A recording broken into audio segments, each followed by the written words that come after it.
Welcome to Everybody Studios. I'm your host, Meredith Dean, here for another amazing episode of Everybody in Charlotte. Each week, we bring in incredible people from the Charlotte, North Carolina area, and I have one of my favorite humans here with me. We have Joy Farley. Welcome, Hi, my beautiful woman. How are you? Oh, speaking of friends, she's a friend collector. You are an amazing content creator. You know I love your stuff, but also you're like you're a builder best friend, but you're in real estate. You do all the things. All the things. Whatever you need, I got your back. Just love you. And we just went to Bali together. Take us back immediately. I feel like it was life-changing for you 100% because your whole life is different now than it was when we left in May. I don't even recognize myself. Sometimes you go on trips and come back and you're like, okay, that was great. Everything in my life completely changed, knowing for the fact that I didn't want to come back the same. You know, I think sometimes you go on life-changing trips and you turn around and you're like, oh my gosh, I don't want to be the same.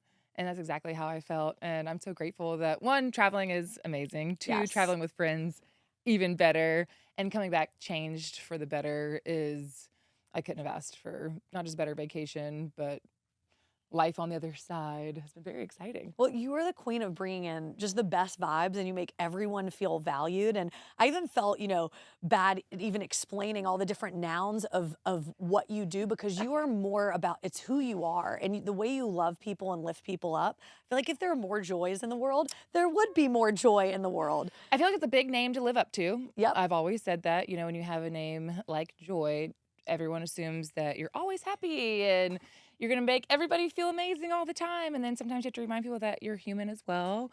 And I hope I come off always as the best version of myself, but also in the same space of, hey, like I can also share in the things that are real and that are honest and that are vulnerable and saying, hey, some of those things aren't always so joyful, but the joy 1000%. always does enter the building and you'll know it. Exactly. And You'll know. immediately. You'll know. And so tell me more about just what you have been doing in Charlotte. What are some of your favorite places and how can we participate in those things? Yeah.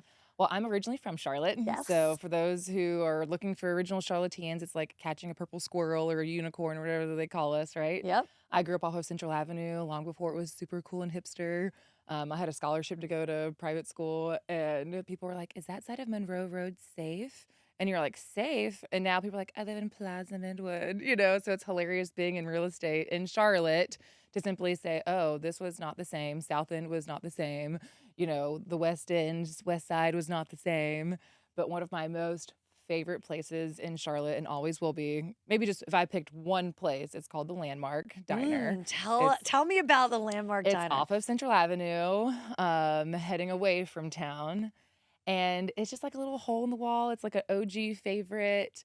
How long has it been there? Like my whole life. Wow. So there used to be a place right next door called San Remo's that I don't think is there anymore. My mom went into labor with me there, and I'm almost 35, so literally my entire life. Yes. Family owned, Greek family. When I say we've been going there my entire life, I walked in there the other day for like takeout, and I was like, oh, hey, great to see you. And people just know who you are. When you become a regular anywhere, it's kind of cool in Charlotte because it just doesn't happen all the time. But they're open like super late. You can get food all day, breakfast all day. One of my favorite things is like the chicken souvlaki. So if you're ever into like Greek food, at any time of day, at a super affordable price, which is also great in Charlotte these days too. We're like, yeah, it's not like, anywhere that's super Instagrammable, but it is literally one of my most favorite places to take people. And you said you haven't been, so that's what we're doing right after this. I feel like a bad friend.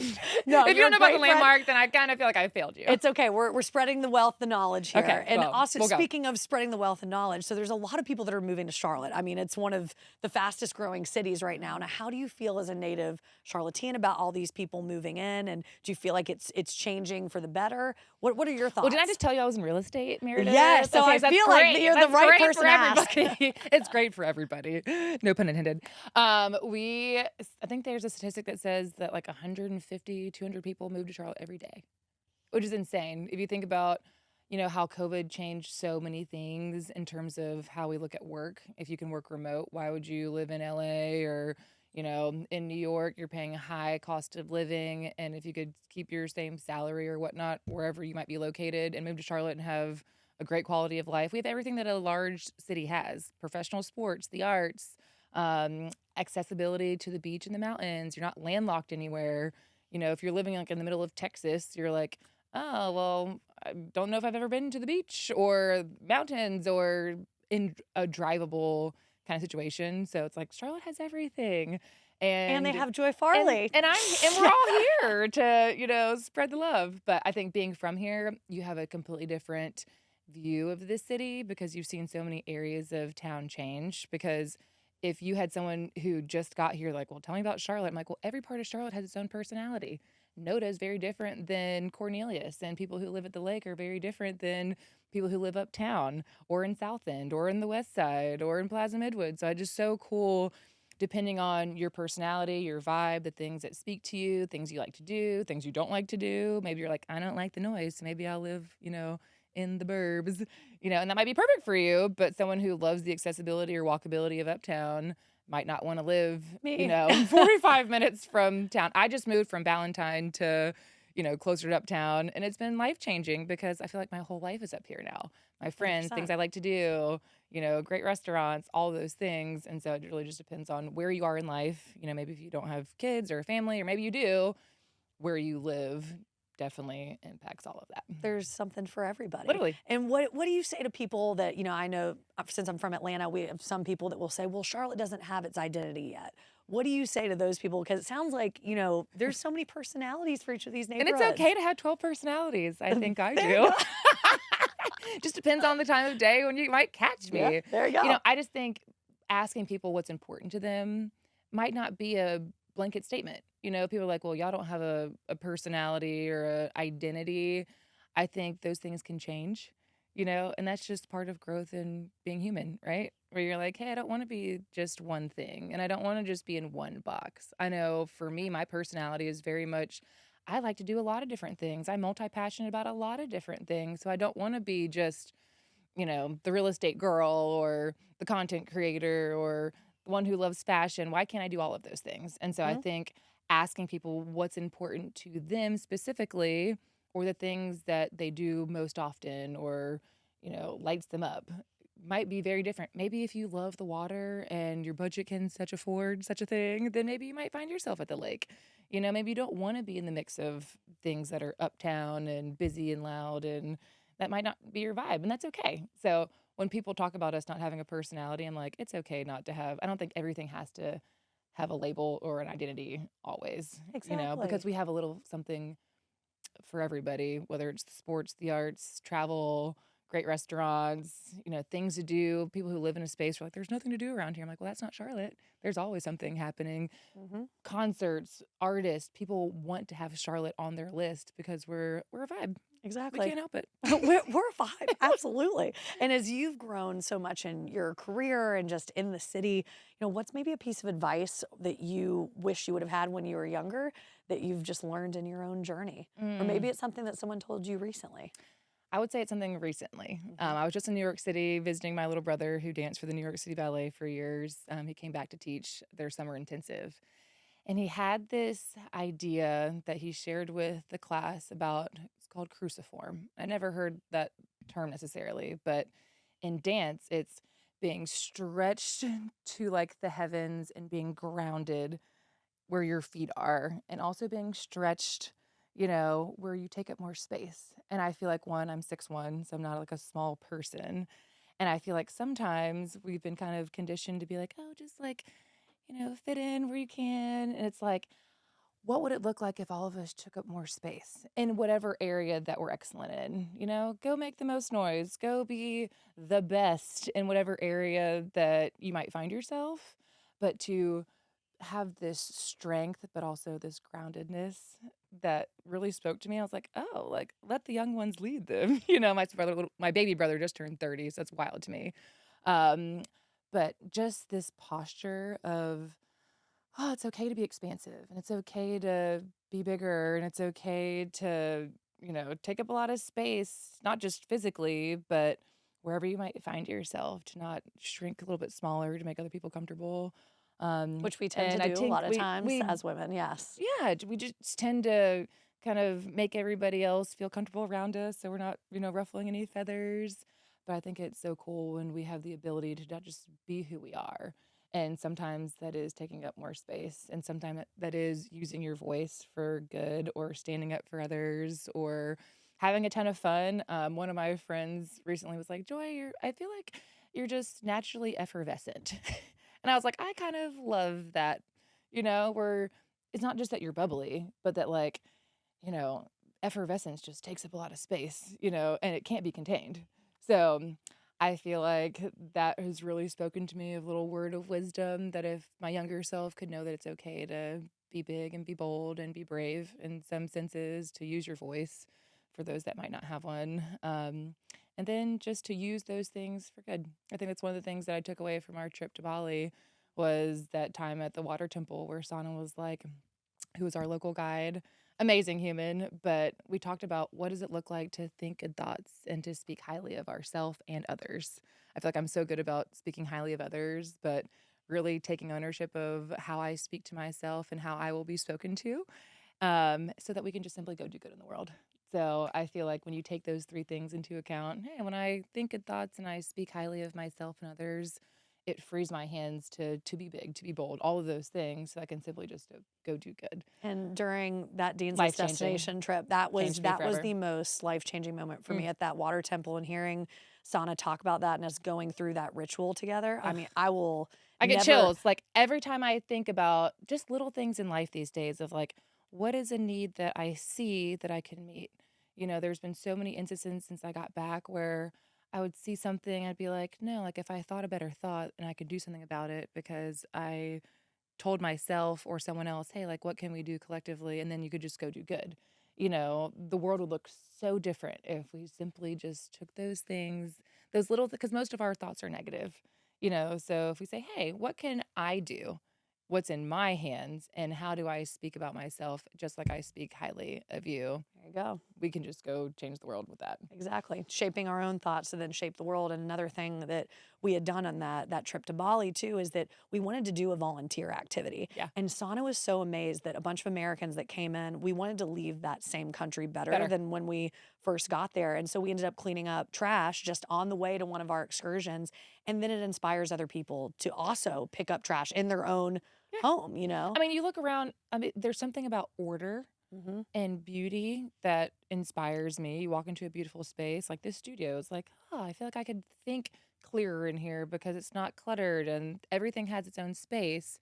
When you look at your own space that way Hmm. too, or just the things around you, like how can I bring beauty and order where I am? Yes. What can I do? Maybe it starts small and then before you know it, you're like, wow, people can think better thoughts Hmm. when they're not cluttered with a lot of things, or you see things around you that you have the ability to change. And if you thought a better thought and did something about it, it looks different. 100%. So there's just been a lot of things personally in my life, things that I've seen around me that I'm like, no, I could do something about that.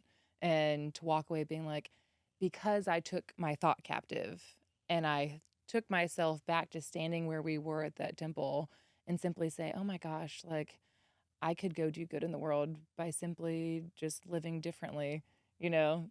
And it was an absolute game changer to me, enough so that I came back to Charlotte and changed my entire life. Exactly, exactly. And I feel like, you changed your whole life there, but also the way that you interact with people and the way you interacted with our guide, with Sana. I mean, he Mhm. was in tears just talking about how he felt so appreciated that we wanted to hear about his life. Yeah. You make people feel very special, but you genuinely wanted to know about his life and his journey and how he started speaking English. And Mhm. I think we as a group totally had changed his perspective, maybe of even, some Americans, Yeah. and We how take we so many cared things for so granted. much. Oh yeah, but we cared so much about his culture and wanting to learn from him versus us putting ours Yeah. on someone else. Let me tell you this. One of the things that has changed my real estate career in a lot of different ways, I have a lot of international clients from all over the world, but simply saying your name. I think our names are the most important things that we possess. When someone's like, "Oh, Meredith Dean," like, and then you're like, "Oh, well, let me tell you all the great things about Meredith Dean," by simply your name. I found in Bali one of the things that I was able to connect very didn't even realize until like afterwards, because some people were like, "Oh my gosh, like you remembered my name." When you meet people from all over the world and their name's not like Brittany or Amanda or something really easy that's easy for me, but I could look at your name and be like, "Oh, you're from maybe this part of the world or this part of the world, and I can take a moment just to pronounce your name. I have Properly. seen over And the years where it's like a lot of my clients have been from India, and I love their culture. I love asking questions and like, oh, tell me more about this or that. And it's like the light bulb goes off because it's not just me trying to explain my culture to you that you don't understand. It's like you could come in my office and I'd be like, oh, well, tell me about this and tell me about this and what's important to you. And I'm not making any assumptions, but typically it'd be like a very common themes that I would see. But something as simple as like, you didn't want to write your entire name because you told me it was too long. Well, who told you that? Like who told you that your name was too long? Because you want me to call you something shorter, but that's not your name. or they So Americanize their you name. Americanize your Yeah. name because it's easier for me to digest. And it's like, well, no, like I want to know your name. And so for me to look at long names and simply like be able to pronounce them, and it was just like, wow, like maybe you just care a little bit more than people that I might have, run into in the past. And so Beautiful. you Yeah. could take something so simple, and I would meet people in Bali and they'd be like, oh, my name is, you know, this, that, or the third, and I'd be like, "Oh, well, perfect," and then I'd see them around, where we would be staying, and I'd be like, "Oh, hey," and they'd Well, be let me back that so up. undone by, "You remember my name." Not only do they remember your name, I have to say this story real quick. This will be our last Bali story, but we go shopping and you had already left. It was just me and two of the other travelers. And we go into this store and I'm like, this is the cute store that Joy talked about. The woman who worked at that store looked at us and goes, are you guys with Joy Farley? And This the one that gave you my money back? yes. Yeah. And we were blown away. We're like, we're in the middle of Bali. This woman remembered Joy's name and just expected maybe we were with That's you. And that crazy. shows the impact that you made. You went through there and you got to know her. You got to know the people in the Well, the store. money And was then off, and I kinda was like, "Oh, it's fine," like, I didn't really know what to do because, we're working with different exchange and this and that, and the fact that you guys walked back in that store and she gave you money she back. gave us Sh the money and was back. She like, didn't "We're have to do Are you a that. Joy? And here's the rest of her money." Like, who does that, like, around the world? But it's also People were because so of sweet. the energy that you put out there, and I love the way that you literally don't complain about anything. If you see that there is a problem or issue, you fix it. You find the joy in things, you find the positive moments, and just so grateful to have you as a friend and have you on Everybody in Charlotte Thank you, and just today. remember that everything is absolutely figure-outable. Everything is figure outable. Amen to Don't let that. don't let things that you can't control. Like I live by this saying and will go, but if I didn't cause it and I can't control it, it's not going to control me.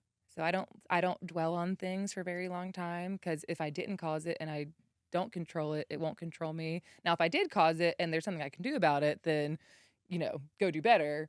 But I feel like a lot of people live in a space of like, oh no, I'm so upset about something. Well, did you cause it? And can you control it? And if the answer is no, move on.